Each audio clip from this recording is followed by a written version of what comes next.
Hi, I'm Kaylin.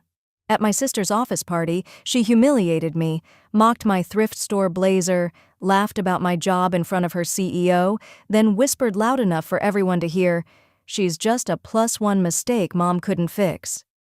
I stayed silent. But what no one knew was who I really was. And when her boss walked in, looked at me and said, "Good evening, ma'am." Her face went pale. "Now tell me, what would you have done in my shoes?" Before we dive in, drop a comment. Where are you listening from, and have you ever been betrayed by your own family just to boost their image? Let's begin. I was halfway through reheating leftover soup when my phone buzzed, one of those sharp, indifferent vibrations that make your stomach turn before you even look. Seraphine. "Hey. There's a small thing at the office tonight you can swing by if you're free. Rooftop on 5th, 7 p.m. No, hope to see you. No exclamation points. Just those clipped little phrases that always felt more like instructions than invitations. And yet, I stared at the screen, rereading it like maybe I'd missed something kind. For a few seconds, I let the microwave continue humming as I stood motionless in my kitchen. Did she really want me there? Or was this a favor to Mom, to make things look less bad in front of her coworkers? The soup beeped behind me, but I couldn't move. My hand hovered over my phone. Then I walked to my closet.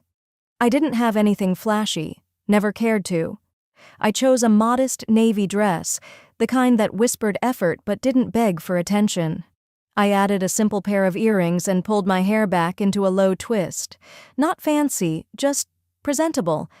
I tucked a small bouquet of white freesias into a gift bag and wrote "Congrats" in my neat, looping handwriting. By 6:30, I was walking toward the building on 5th, and that's when I saw it. Uplights illuminating a tall rooftop garden, a sleek glass elevator glowing from within, women in silk gowns and men in fitted blazers sipping champagne through laughter. I should have turned around right there. But I didn't. The doorman barely glanced at me as I stepped into the elevator. At the top, the doors slid open with a soft chime, and I stepped into what felt like another world. Tables draped in ivory linen, waiters in white gloves, designer heels clicking on marble tiles. I felt every thread of my off-rack department store dress. The bouquet in my bag felt like a paperweight now. I clutched it anyway and scanned the room. Seraphine didn't see me right away, or maybe she did and pretended not to. Either way, I stood alone by the bar for a full 5 minutes before she appeared in a crimson cocktail dress that hugged her body like it had been made for her. "Kaylin," she said, smiling with her mouth but not her eyes. "I'm surprised you made it." "Got your message," I said, trying to match her tone but falling flat. "Thought it might be nice." She glanced at the gift bag and blinked. "Oh, that's sweet." Then, like I was an afterthought, she gestured behind her. "Come say hi to my team." I followed. The circle parted, slightly to make room. Seraphine leaned in. "This is Kaylin, my little sister," she said, letting the words linger like I was someone's pet bird. "She works at a community library, brings story time to the little ones." She chuckled softly. "She even brought flowers. Isn't she adorable?" A woman beside her sipped her drink and asked, "Oh, are you her assistant?" I opened my mouth to correct her, but Seraphine beat me to it. No, she's family," she said, "though we all thought she was a +1 mistake when she walked in." A few people laughed. Seraphine smirked and took another sip of her wine, like she hadn't just sliced me open in front of strangers. I didn't laugh. I didn't cry either. Instead, I pressed my thumb against the loose pearl button on my sleeve. It had been my grandmother's dress, one she used to wear to church, simple but dignified. I ran my finger over that button like it might anchor me in place. "Excuse me," I murmured, stepping away before I lost the ability to keep my face calm. I moved to the edge of the rooftop, where the breeze cut through the heat of my skin and the city lights blinked far below like a quieter world. I stood there alone, breathing in the silence, watching my reflection ripple in the glass railing. Let them laugh, I thought. Let them toast their titles and high heels and carefully curated cruelty. I had nothing they valued, but I had a spine, and tonight that was enough. I closed my eyes for a moment, then as I opened them again, I heard it, a hush spreading through the crowd behind me, a ripple of attention shifting, then footsteps, slow, steady, coming closer. "I was hoping I'd run into you again," said a voice behind me, low, familiar, and just loud enough for the room to hear. Boy, I didn't have time to turn before I heard his voice behind me, measured, confident, warm. "I was hoping I'd run into you again." A hush fell over the rooftop like someone had flipped a switch. Conversations halted mid-laugh. The background music suddenly felt distant, like it belonged to another night. I turned slowly, not because I was playing coy, but because I honestly wasn't sure he meant me. He did. Mr. Edwin Langston, CEO of the multi-billion-dollar firm where my sister had clawed her way up the ranks, stood in front of me with an ease that made the air feel thicker. He wasn't scanning the crowd for someone more important. He wasn't offering a distracted nod or a half smile like so many others had tonight. He looked directly at me. "Good evening, ma'am," he said, clearly, deliberately, before extending his hand. Not just a handshake with both hands, warm, respectful, deliberate, the kind of greeting people give to someone they already admire. I took his hand, careful not to let mine tremble. "Nice to see you again, Mr. Langston." Behind him, Seraphine's posture stiffened like she'd swallowed a stone. Somewhere across the patio, I heard someone mutter, "Did she say again?" Edwin smiled. "You look well, Kaylin." The sound of my name coming from him, so plainly without prefix, without explanation, sent a ripple through the room. I nodded politely, my voice steady. "It's been a while. Thank you for remembering." "I couldn't forget," he said, and it wasn't flattery. It was fact. People had stopped pretending not to watch. A woman near the bar lowered her glass without drinking. A few junior partners whispered. Even the catering staff slowed. Seraphine stepped forward quickly. "Mr. Langston, I didn't know you and my sister had met." He turned slightly, acknowledging her with a polite smile that didn't last. "We crossed paths a couple years ago." She gave a talk I happened to attend on early literacy access. That night stayed with me. I felt heat rise in my cheeks. Not from embarrassment, but the strange disorientation of being seen after years of being invisible. 2 years ago, I'd been invited to speak at a closed roundtable on public literacy initiatives. Edwin had attended in secret, one of the anonymous donors funding our pilot program for mobile libraries. I hadn't known who he was until after the fact. He'd sent a handwritten letter, thanking me for putting words to something he'd felt but never heard articulated.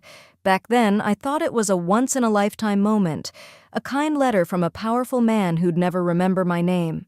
Now here he was, remembering everything. "Well," Seraphine chirped, trying to sound breezy, "Kaylin's always been good at community things." Edwin's brow lifted only slightly. "She's more than good. She understands what dignity looks like when it's not profitable. That's a rare trait." The words landed in the air with a soft thud. Someone near the fire pit blinked. I could almost hear thoughts shifting. Then he looked down at the gift bag I was still holding awkwardly at my side. I'd forgotten about it. It was simple, white with a navy ribbon, holding fresh-cut wildflowers I'd arranged myself before coming. "May I?" he asked, gently touching the edge of the tissue paper. I handed it over. "Of course, just something small." He looked inside and smiled. "These are exactly the kind of gifts that carry heart. Not everything is about logos and LinkedIn." Someone actually coughed into their drink. I glanced sideways. One of Seraphine's colleagues, maybe a PR director, was now eyeing me like I'd walked in holding a press badge instead of peonies. "I think I need a moment," I said softly, motioning toward the balcony railing. Edwin nodded. "Enjoy the view. And Kaylin, thank you again. We need more voices like yours." I stepped away, not quickly. I didn't want to look like I was running, but inside, I was reeling. By the time I reached the far side of the terrace, I could hear the buzz starting again. Not laughter, chatter. Whispers trying to make sense of what just happened. People didn't know what box to put me in anymore. I stood still, palms flat on the cool edge of the railing, staring at the city below. Lights blinking, tiny cars moving with quiet certainty. I focused on the motion, on something that didn't ask me to explain who I was or why I'd come. For a moment, I breathed. Then I felt it, heels clicking too fast behind me. Seraphine. She caught up just as I stepped into the corridor leading toward the restrooms. Her fingers closed around my forearm. Not painfully, but not gently either. "What did you say to him before tonight?" she hissed, eyes wide, smile gone. Her voice was low but urgent, edged with something brittle. I turned and looked her straight in the eye. Calm, not defensive. "Nothing," I said evenly. "I just told the truth. 2 years ago." Her fingers tightened. "He doesn't talk to people like that. He doesn't even look at our regional VPs like that. What are you doing here?" I could have said so many things, but instead I held her gaze and answered simply, "You invited me." And then, for the first time that night, I smiled. Not to charm, to remind her I was done shrinking. I paused outside the powder room, her grip still tight on my arm. Her voice had lost the polished charm it wore all evening. "What did you say to him before tonight?" she demanded, a sharp whisper with eyes so wide I could see the fear hiding just beneath the panic. I didn't pull away. I just looked at her, calm and steady. "I didn't say anything, Seraphine, but maybe he remembers what matters." She let out a dry laugh that didn't quite land. "Please, you're not the kind of person people remember." I didn't answer that, not with words. I stepped away slowly, walked into the restroom, and locked the stall behind me. The tile was cold against my heels, and the sound of distant jazz from the reception felt like it belonged to another world. Her words didn't sting the way she'd intended. Not anymore. They confirmed something deeper, something I'd been too proud or too blind to acknowledge until now. Because the truth was, she was wrong. Edwin Langston did remember me, not for my name or my face, but for my work, for my voice, for the fire in my chest when I spoke about the kids who needed books more than they needed smartphones. He wasn't faking that greeting, and Seraphine knew it, but her panic told me something else. She wasn't just surprised, she was afraid. And fear always comes from knowledge, that something you did, years ago, might come back to collect. As I washed my hands and stared at my own reflection, a memory bubbled up, one I hadn't touched in a long time. I was 9. It was the holiday photo shoot, those stiff, expensive ones our mother booked every year at the department store with matching sweaters and fake fireplaces. I'd spent the morning brushing my hair, picking my dress, even ironing it myself. But when the photographer called the family in, Mom had only waved Seraphine forward. "She'll go first," she said. "Just her this year. We'll do group photos another time." But there was no group photo. There never was. And when my science fair ribbon came in that spring, 2nd place at state level, I showed it to Dad in the kitchen, bursting with pride. He glanced once, smiled, and said, "Didn't Seraphine also do a project? Bring me hers, too." She had glued paper leaves onto cardboard. He framed hers. I learned early what Seraphine knew how to do best, redirect the spotlight, even when she didn't earn it. Back in the hallway, I rejoined the party with a polite nod to the bartender. I wasn't going to let her steal tonight from me, too, but I couldn't shake a different memory now. One not from childhood, but from my career. 5 years ago, I'd applied for a grant from the Alton Fund, a philanthropy foundation tied to several Fortune 500 firms, including Edwin's. It had been a long shot, but I believed in the proposal. A mobile literacy van to serve rural school districts. I poured weeks into it, crafted every word, and right before submission, Seraphine offered to review it for polish. She smiled. "I know people at the fund. Let me make sure it's solid." That application was later disqualified. No explanation, just a rejection notice. I never thought much of it, just bad luck. But tonight, Watching the flicker in her expression, the dots connected. Back at home, well past midnight, once the house was quiet, I sat on the floor with my old laptop, the one I hadn't opened in years. I dug through email backups, forgotten folders. Then there it was, a forwarded email thread. Subject line, R.E. Kalin Grant Application. A reply from a junior staffer at Alton Fund. Applicant lacks strategic vision. Suggest redirect. Potential issue with long-term impact analysis. But the oddest part? The original sender. It wasn't from me. It was from a personal email I recognized, Seraphine's. She'd sent in a version of my grant under her account, altered, stripped down, twisted. She had sent it on my behalf, and sabotaged it, and the message had been forwarded to me only once, by mistake, years ago, and then buried. I sat there, staring at the words, heart steady, no tears, no gasps, just a slow, aching exhale. So that's how far she'd gone, not just undermining me in conversation. She'd actively rewritten my work and handed it to the wolves.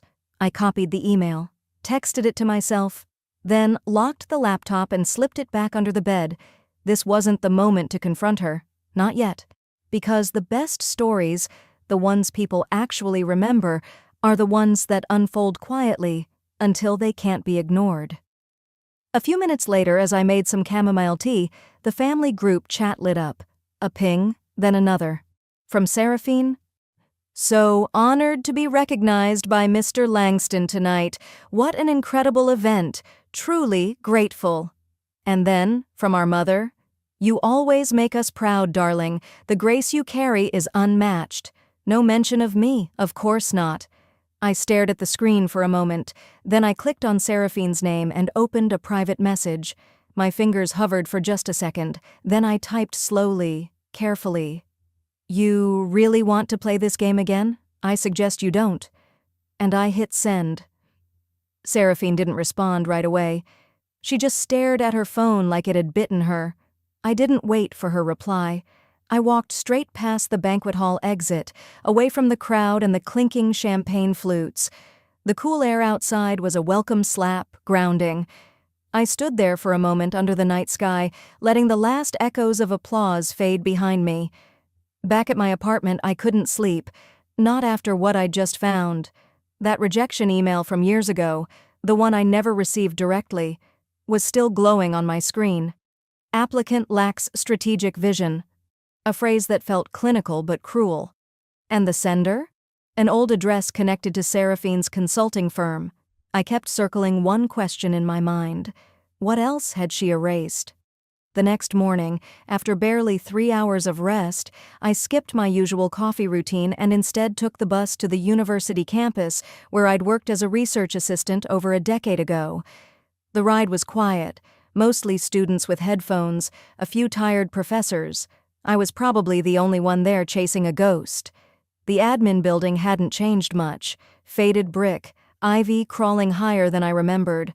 I walked past the glass display case with dusty awards, turned right, and found the same reception desk. Behind it sat a woman in her 60s with short silver hair and horn-rimmed glasses. Her nameplate read Karen. I cleared my throat.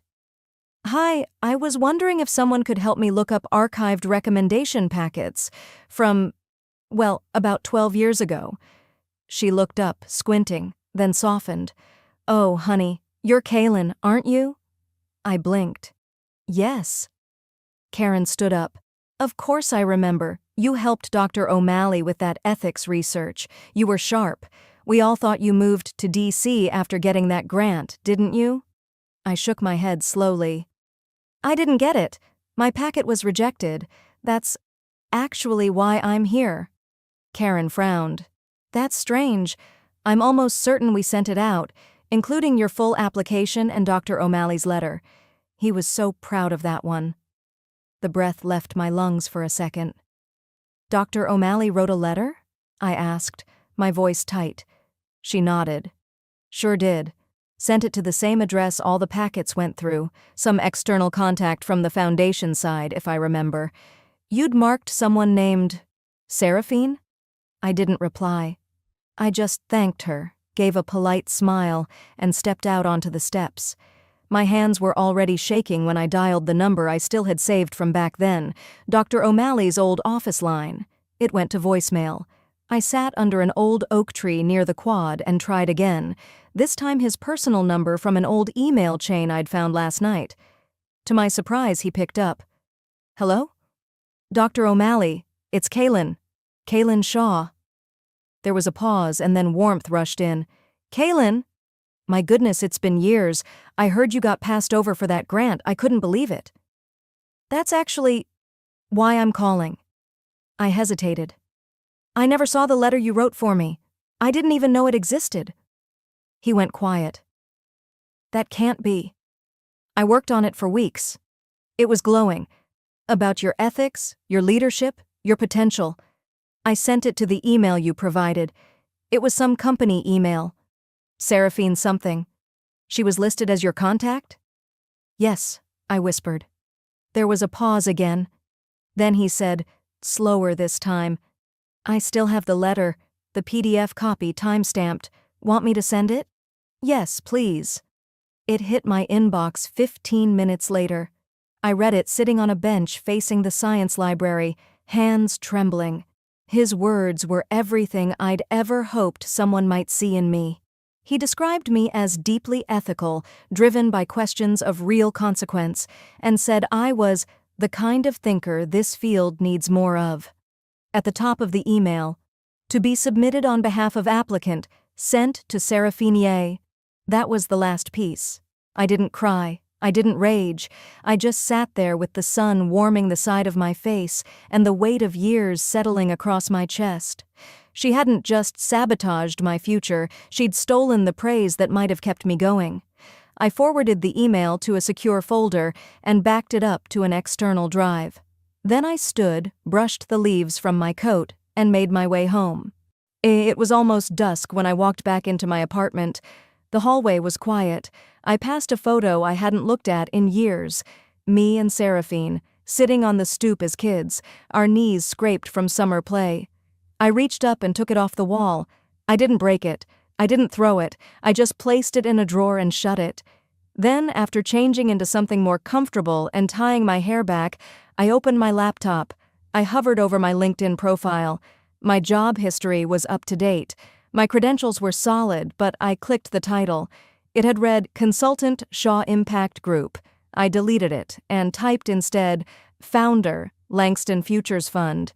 It wasn't public yet, not officially, but the paperwork was done. The fund was real. I stared at the Save Changes button, and then, with a calm I hadn't felt in years, I clicked it. The game had just begun. I stared at the blinking cursor beside the new job title, Founder Langston Futures Fund, and clicked Save. There wasn't a sound in the room, just the soft hum of my heater and the faint tick of the wall clock, but inside me, something had shifted. It wasn't rage, it was resolve.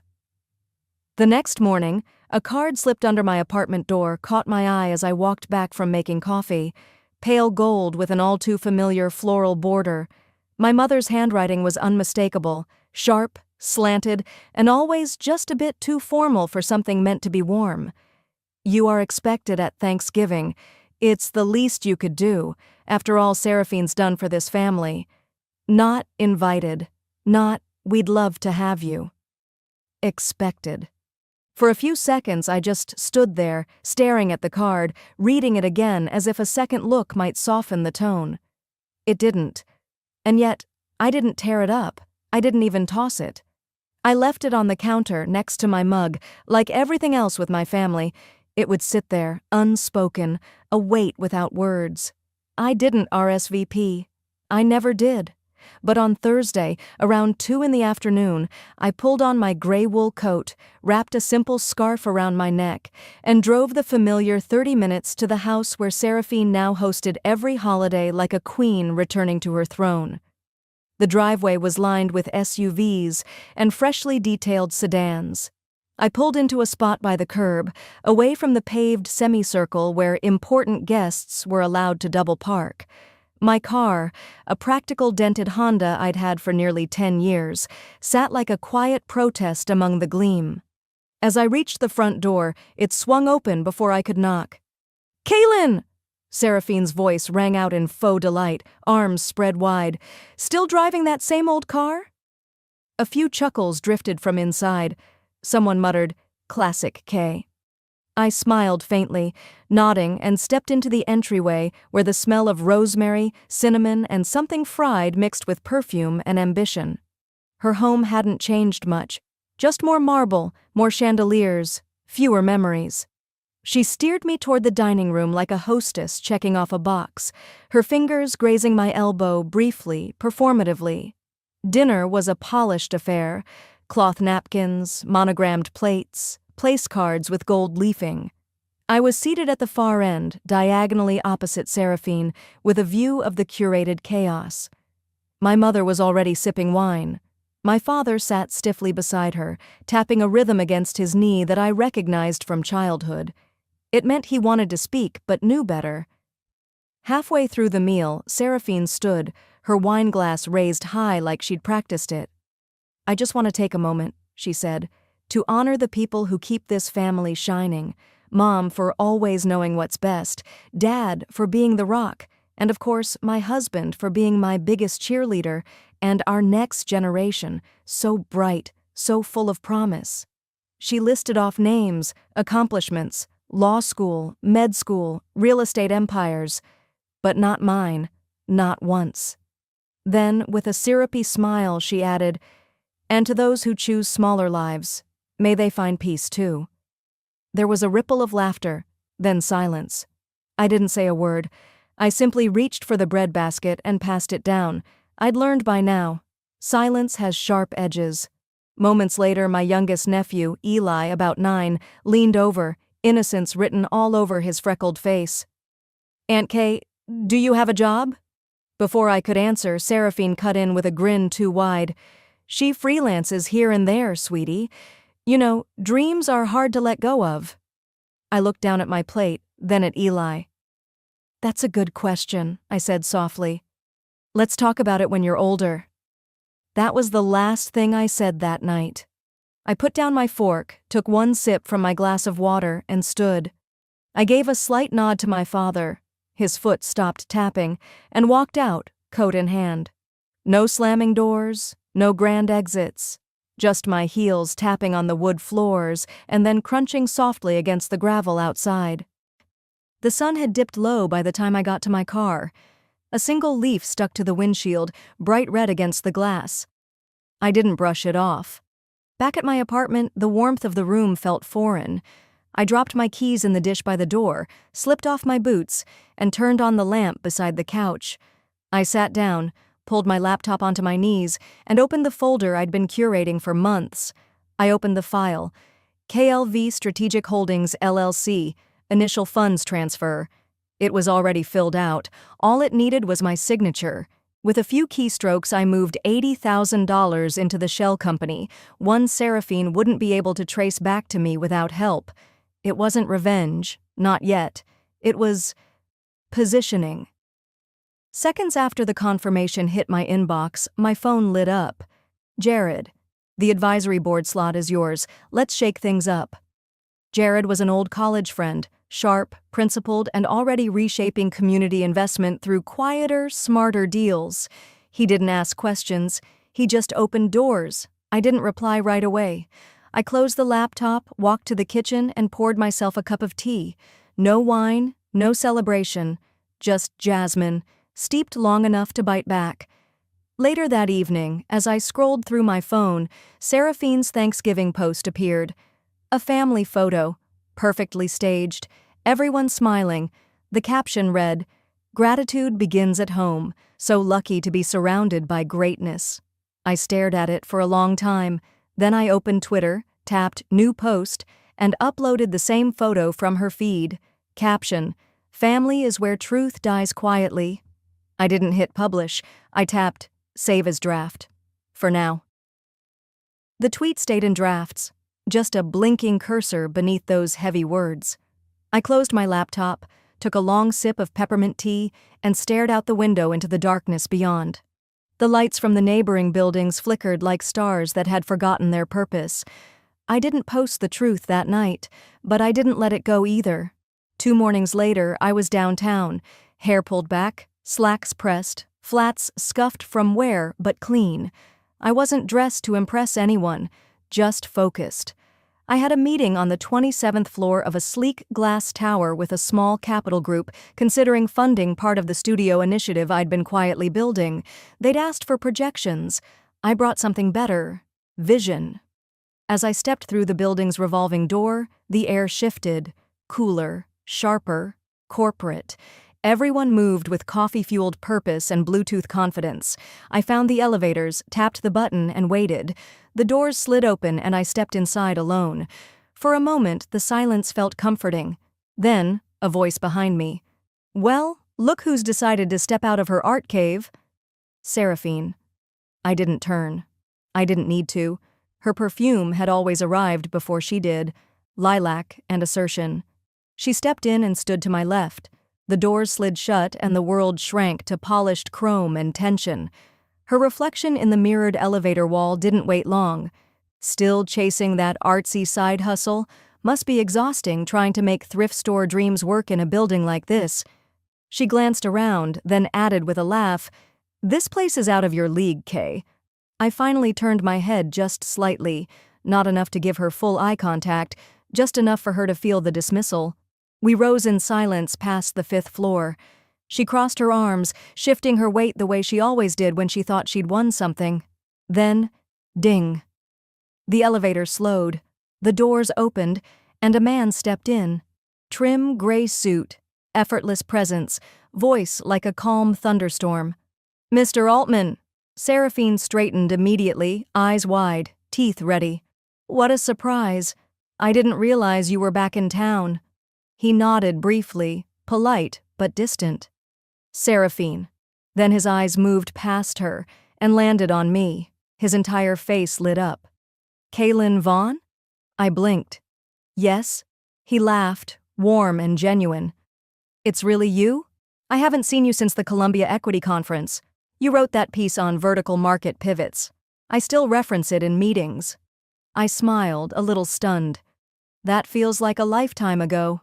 "No," he said, shaking his head. "Just good work standing the test of time." Seraphine didn't speak. Her smile hung awkwardly midair like a joke that no one laughed at. Altman leaned back slightly, casual but fully in control. "We're restructuring the executive board. A few departments need a new lens. I'd love to hear where your head is at these days. Maybe over coffee next week?" I met his gaze and nodded. "I'd like that."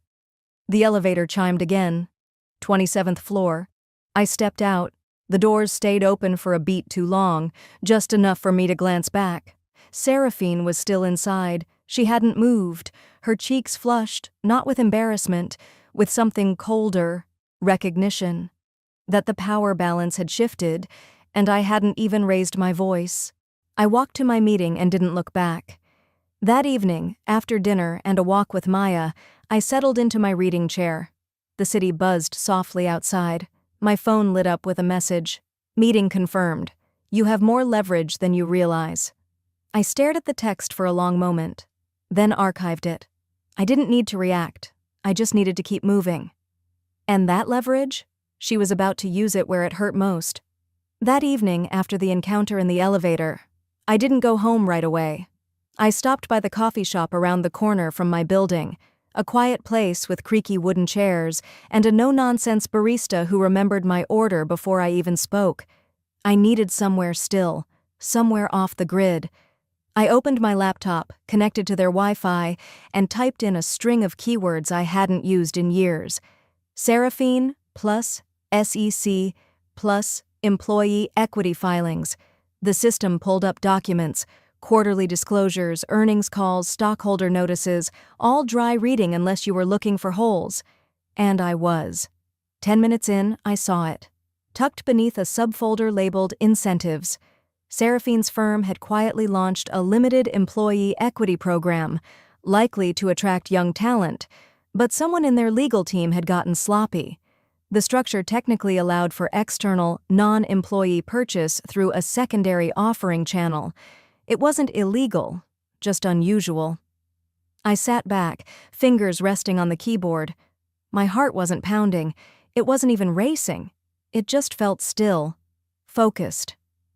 By the next morning, I'd called Gregory, an old friend from business school who now ran a quiet little investment firm in New Jersey.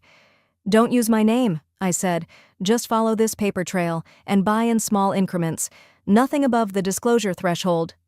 Greg chuckled. "I've missed this side of you. Quiet, methodical vengeance." "Not vengeance," I corrected. "Correction."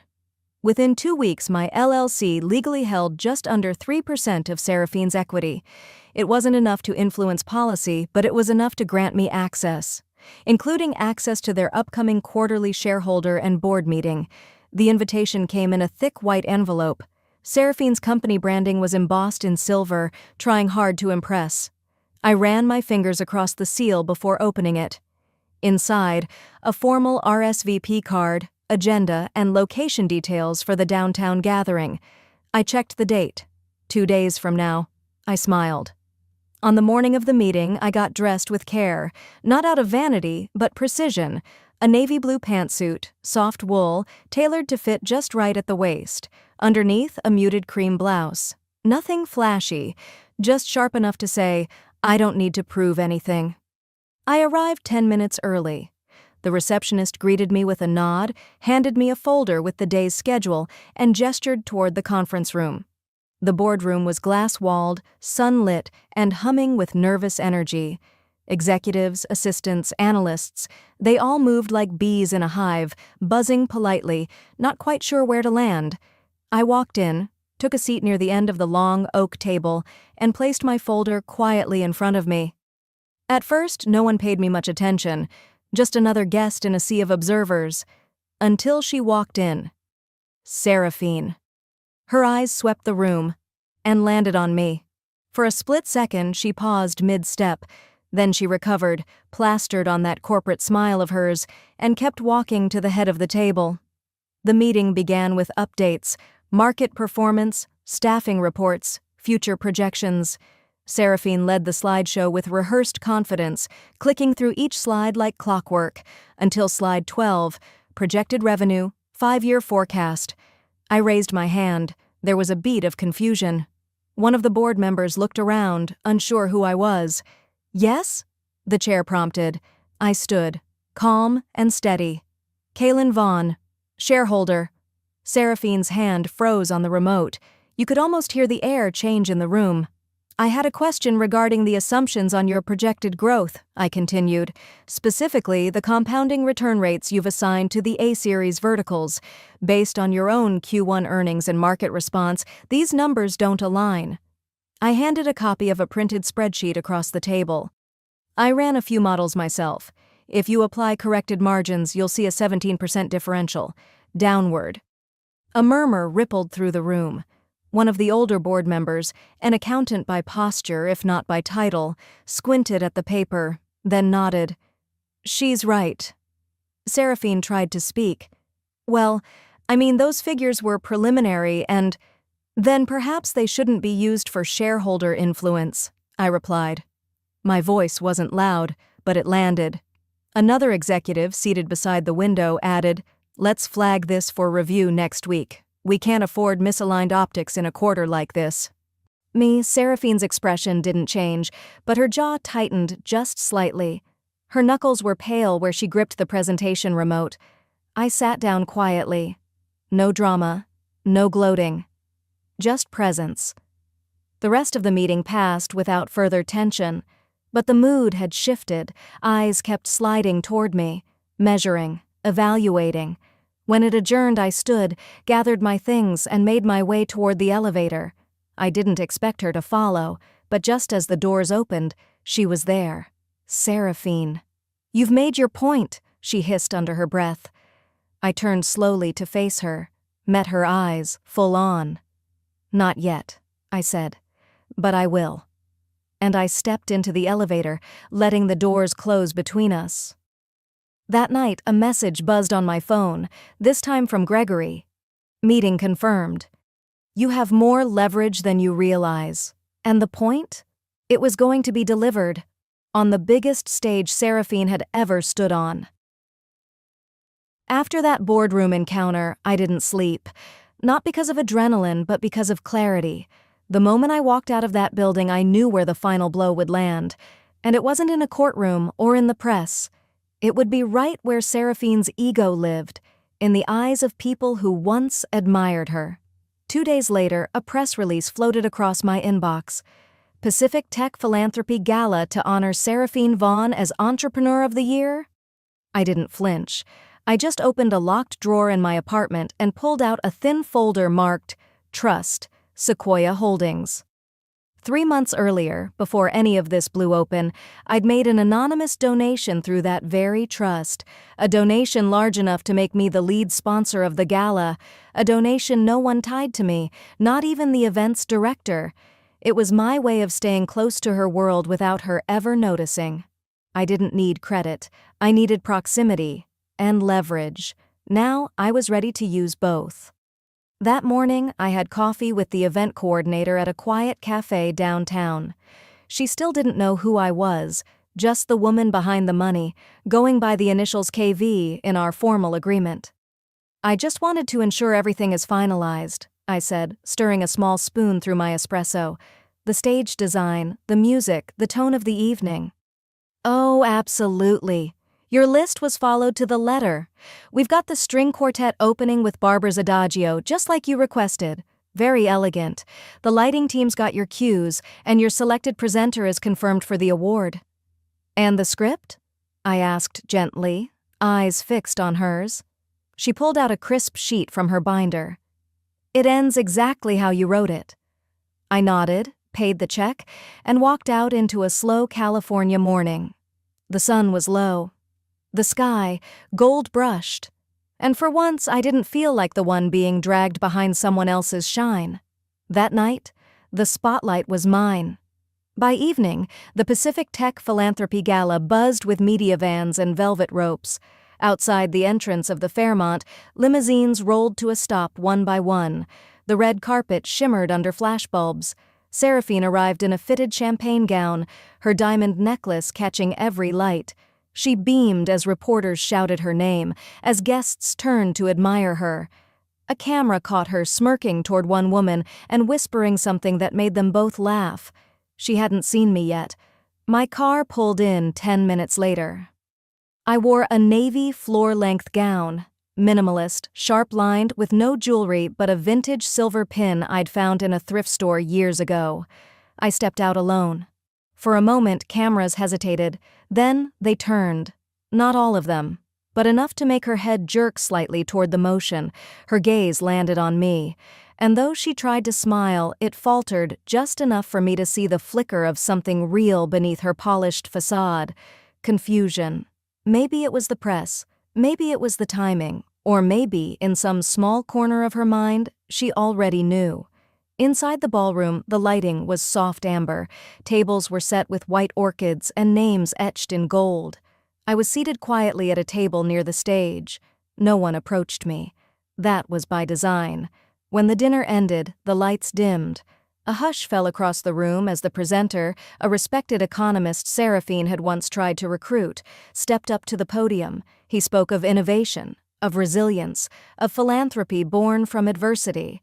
Then he said, "This year's award is made possible by a woman who has given generously, not just with her resources, but with her quiet dignity.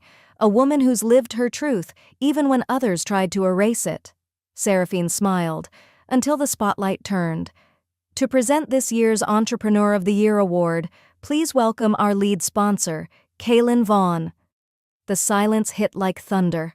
I rose, walked slowly without rushing to the stage. The clicking of camera shutters was almost deafening. Seraphine froze in her seat, her eyes wide, her hands stiff in her lap. I took the microphone. "Good evening," I began. "Most of you don't know me, and if you do, you probably only heard the version told by someone else. That's okay, I'm not here to retell the past, I'm here to mark something different. A beat passed. There are those who build reputations by stepping over others, And then there are those who survive the crushing weight of being stepped on and still choose not to flatten anyone in return. I looked out at the crowd. I stand for the latter. A pause. And tonight, I'm proud to support an event that lifts voices, opens doors, and reminds every woman watching, especially the quiet ones, you're not invisible. Not to me. Not anymore. The applause rose like a wave, stronger than I expected, longer than I'd imagined. I stepped back, nodded to the presenter, and walked off stage. Seraphine was still in her chair, her smile stretched too tight, her eyes locked onto mine as I passed. She didn't follow. Not right away. It was in the hallway near the restroom, 15 minutes later, that she cornered me. "You've made your point," she hissed under her breath. Loud and clear. I didn't raise my voice. I didn't flinch. I simply met her eyes and said, "Not yet. But I will." Then I walked away, leaving her behind. The ballroom lights had dimmed. Applause still echoed in my chest hours later as I sat alone in my hotel suite, heels off, hair loosened, dress folded over the chair. My phone buzzed on the table beside me. First, a call from Seraphine, then a second, then 3 texts. "You've had your moment. Are you done yet?" "You embarrassed the family." "For what? Validation?" "Don't forget who carried you before you found yourself." I didn't reply. Then came the voice memo, from Mother. "You've made your point. Now come fix this. Your sister's in pieces. We didn't raise you to be cruel." Cruel. I stared at the screen for a long moment, then pressed delete. One swipe. Gone. And I didn't feel guilt. Not even a tremor of hesitation. The next morning, I was sitting across from my attorney, sipping coffee from a ceramic mug that said, "Still standing." The documents were stacked neatly on the table. "Kaylin, once you sign this, the trust dissolves entirely," Mr. Abrams said, sliding the pen toward me. "The family no longer has any stake in the house, or its equity. It all reverts to you as the original silent contributor." I signed without fanfare. Line by line, my name flowed across the paper. With every stroke of ink, a weight lifted, quietly. No drama, no announcement, just resolution. 3 months ago, Seraphine had no idea I'd gone back through every financial record tied to the family trust. Years of backhanded deductions, unapproved withdrawals, even fake expenses filed under my name, all conveniently handled by Mother. Mr. Abrams had compiled it all in a confidential audit. The judge hadn't blinked when the evidence was presented. "This is more than negligence," she'd said. "It's manipulation." Now, with everything finally signed, I held the final deed in my hands. My name was printed in bold, without theirs beneath it. I stepped outside the building and breathed in deep. It was early spring, the breeze just warm enough to hint at something new. Instead of heading back to my apartment, I drove to the family home. Not for them. For me. The door creaked open like it always had. Inside, the house was silent, emptier than I remembered. Most of the furniture had been cleared, the personal things boxed away or claimed. The hallway still held framed portraits of Seraphine, her graduation, her wedding, the photo with the governor. Mine? Nowhere. They'd never been there. I wandered through the kitchen, ran my fingers over the worn edge of the counter where I'd once chopped vegetables for family dinners, stepped into the sunroom, where my grandfather used to read me poetry when no one else remembered I existed. In the corner of the living room, a small stack of boxes waited. One caught my eye. Written in faded cursive, "Kaylin." I sat cross-legged and opened the lid slowly. Inside, a yellowed hospital bracelet, a baby photo, half wrinkled, a crayon drawing of a tree with 2 uneven stick figures, one labeled me, the other Papa, and beneath it all, a single folded note. "You were always the quiet one. Love, Mom." I didn't cry. I smiled, strangely, not bitter, just done. There was peace in knowing I didn't need an apology to close a door. Some stories don't end with reconciliation, they end with understanding. I took one thing from that house. Just one. The photo of me and my grandfather from when I was maybe 7. We were both laughing. He'd believed in me, even when my own parents had treated me like a backup plan. Back at my office, my own office, I placed that photo on my desk, right next to the window that overlooked the city I built myself into. 2 weeks later, I hosted my first summit for women entrepreneurs. The room was full of stories, resilient, powerful, ordinary women like me. Not the loudest ones in the room, but the most persistent. I stood behind the podium, adjusted the mic, and smiled at them. If I've learned anything, I said, it's that silence isn't weakness. Sometimes it's preparation, sometimes it's power. And just because someone tries to write you out of your own life doesn't mean they succeed. A pause.